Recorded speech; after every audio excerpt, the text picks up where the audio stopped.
Another day, another vlog, another moto vlog na naman tayo mga boss. For today's video, we are going to dagat, gawa ng day up. Ayan, so para may magawa naman tayo ngayong araw. Pero di ako sure kung pwede magpalipad ng kalapate doon o drone. Hindi ako sure. I think hindi talaga pwede, pero at least i-try natin. Punta po tayo ng dagat mga boss dito sa Luchu ba ito? Luchu Nankan, Zoe Beach. Alright, so let's get it on mga boss. It's 7:57 in the morning mga boss. I'm manager. Magandang umaga sa ating lahat, lalong lalo na sa mga papasok sa trabaho, diba? Papasok sa trabaho, saka pauwi sa trabaho ba? Malamig na umaga, pero pag isaklob mo lahat ng jacket mo, mainit naman mararamdaman mo. Kaya mayayari, ayan, naka-jacket ka pero open naman sa harap, gawa ng at least maramdaman mo yung medyo malamig na hangin. Time check, it's 8:07 in the morning mga boss. I'm a manager. Yan, binabaybay natin yung gilid ng Costco Nankan ba ito? Ayan, Costco Nankan Taoyuan. Costco Nankan Taoyuan ba? Alright, so let's get it on mga boss. Kailangan natin kuhanin yung ating mga gamit. Pasahero sa Gedli, antay ng bus. Papasok sa trabaho. Solid. Gaganda pa naman ng mga bus dito. Napakamura pa ng pamasahe. Nagtaas na ang gasolina, sobrang taas ng gasolina ng Pilipinas, pero dito parang wala lang nangyari. Dami kasing reserve ng gasolina ng Taiwan eh. Kaya kahit magtaas kaya nagtaas walang problema pa rin dito. Walang epekto sa mga consumer. Solid. Alright, grabe yung traffic mga boss.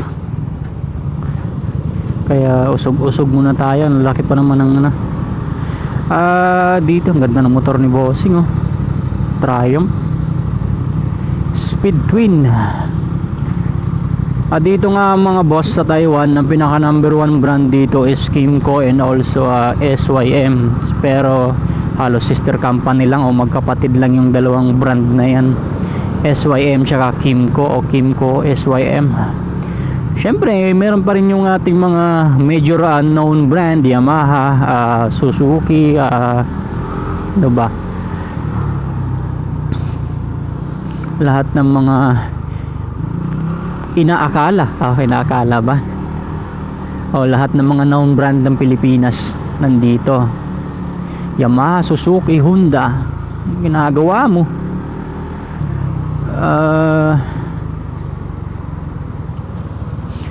Pero sa kanila dito, yun nga, pinaka number 1 o pinaka top brand nila dito, Taiwan brand, Kymco tsaka SYM.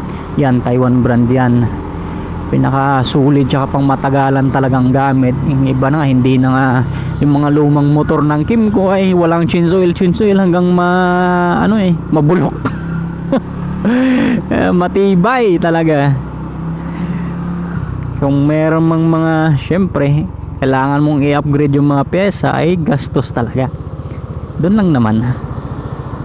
Yun nga, before anything else, bago natin makalimutan, kailangan natin dumaan dito sa sa company kasi namin, need magswaka 3 times a day para makuha mo yung 80 na free. So anything else, meron kasi dito mga maliliit na grocery na pwede kang magswaka, etc. Pambagahe, load o So ang ginagawa namin, meron kasi kaming nag-iipon kami ng swaka. Yan, haba-haba ng pila. Hindi ko lang sure kung nasaan dito si tropa.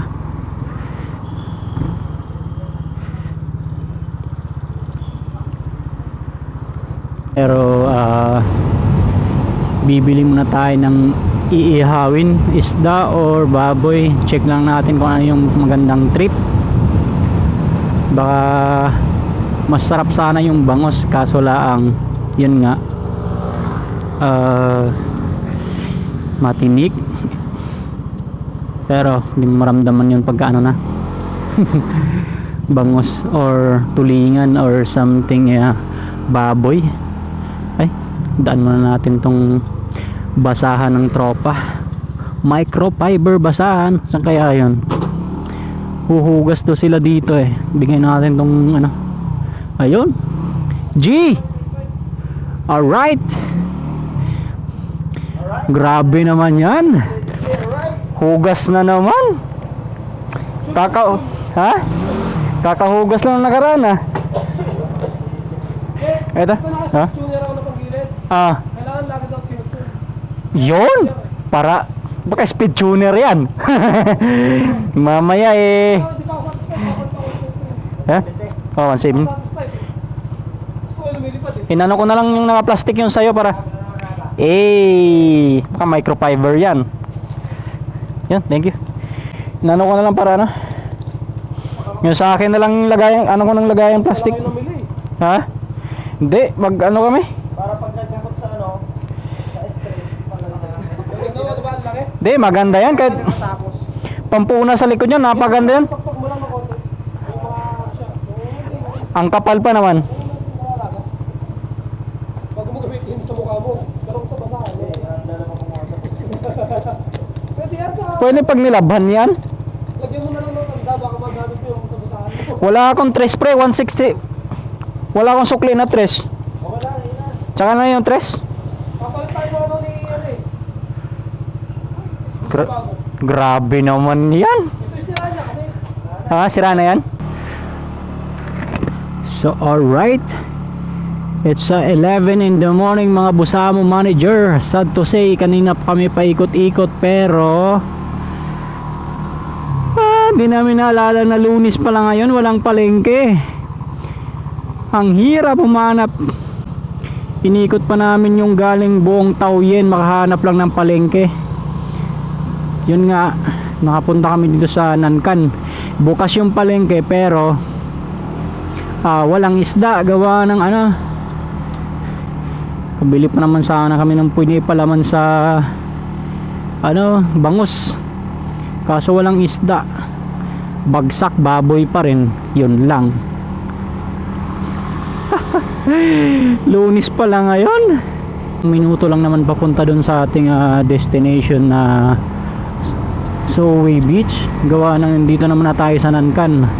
Yun nga. Kano pa, bumili kami ng baboy, pinagayat namin na pang barbecue. Literal na pang barbecue nga. Pang barbecue nga yung gayat. Kaya nangyari, kailangan naman namin bumili ng steak, barbecue steak para ano, magamit. Busit. Napalala pa yung trabaho, na late na tuloy. Stoplight, left and right go, power. So ayan po mga boss, ano, mainit dito sa Taoyen, mainit na. Ewan ko lang papunta dun sa ano, sa gilid ng dagat kung malamig ba yung panahon, malamig yung temperature. Dito mainit eh. So let us check if ever. Yan nga, medyo malakas yung hangin. Buti na-complete na rin yung mga kailangan namin bilhin, together with the boss doms at my back. Mga iihawin, syempre nakabili na tayo ng bigas. Kaya lulutuin na lang, sana umabot. Alright, stoplight na naman. G to Zoe number 4 para sa ating destination na Zoe Beach. But ang ano lang kasi dito, malalaki ng truck nito. Bakit gilid? Hawak ng ano? Ha? Lalaki ng truck eh. Oh. Tinatrabaho yung tinatrabaho yung ano, daanan ng tren sa taas. Ayan oh. Ang haba. Haba-haba ng ano na yan. Ganda-ganda lang construction dito mga ka-alright. Ito bagong station yan eh. Di ko alam kung anong station na naman dito. Ayun, laki ng truck nito sa bawat gilid natin. Dalang mga ano, semento.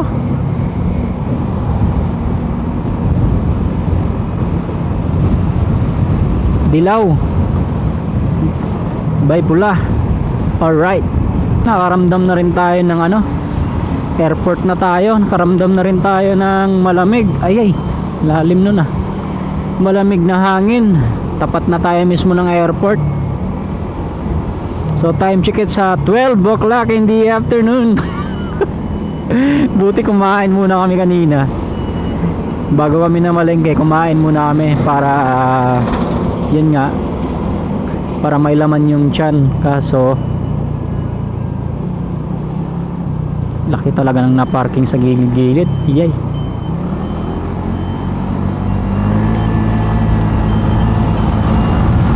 Yun, laki ng truck na yan, Gar. Katakot. Dito to sa gilid, motorcycle lane. Lakas na ng hangin, buti malamig.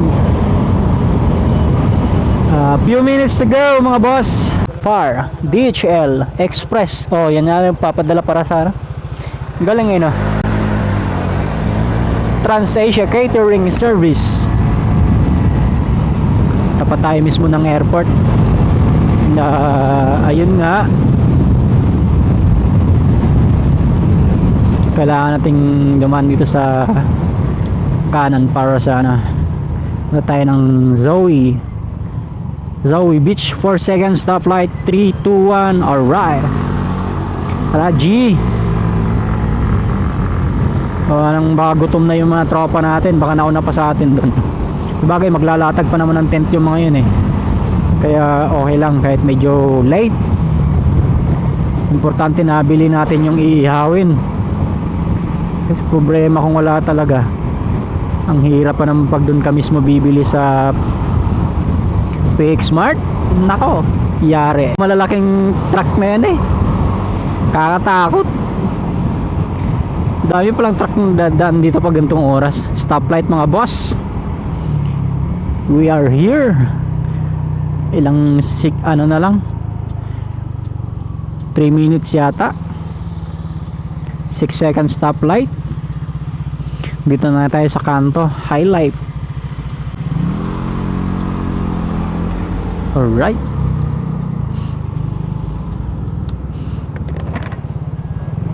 Dun sa ano, makabili sana ng ano, itlog. Ano yung expressway ginagawa. Lalapit na tayo mga bossing. Lakas na yung hangin dito eh. Di mo maramdam yung init dito. Sobra, may hangin pero malamig. Walang basa. Ginagawa nila ay binasalan siguro dahil ano. Yan, paglagpas natin ng underpass, ito na. Ito na tayo. Huwag kang bibitiw bigla. Ha? Ito na tayo mga boss, pero ang lakas talaga ng hangin. Magkagandahan lang, malakas yung hangin pero malamig. Yan na, Zoe Beach. Gutom na yata yung mga tropa na sana napapagsaing na. Para ano na lang yung pupulbimahin natin, ulam. Alright, here we are mga boss. Thank you so much. Vlog na lang tayo pabalik.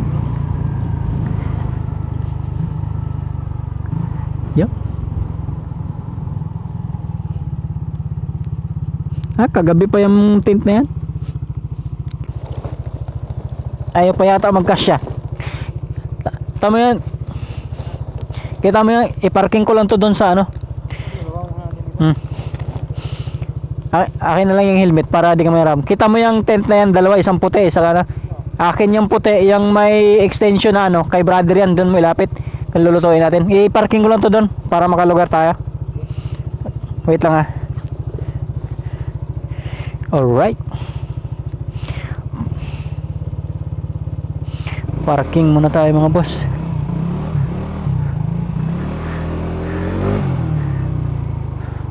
Para safe ba? Safe. Yo, G.